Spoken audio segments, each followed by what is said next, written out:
Thank you all so far for your help. I want to give you all a listen to my motor here. Those that have spoke up saying it may be a bad motor bearing that's causing the issue.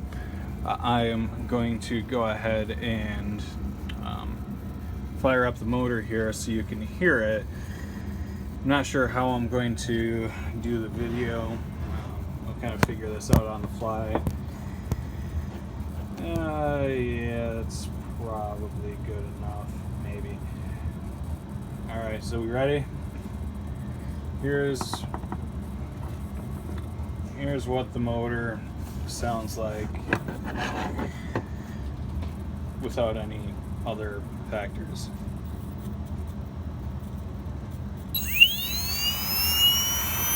Alright, now I did feel when I just engaged it, I felt a little bit of a tick in there, but it was only maybe 100 milliseconds to 200 after I engaged it. And I'm not feeling it now. Oh, there it is. Did you hear that? Yeah, let's see if we can reproduce that again. I think there is something going on with this motor. Maybe it is a bearing issue. Hope I felt the tick again.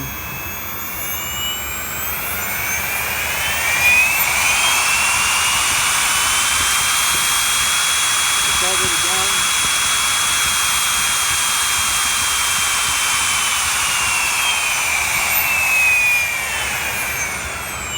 And it seems like I can feel it the most at those low RPMs.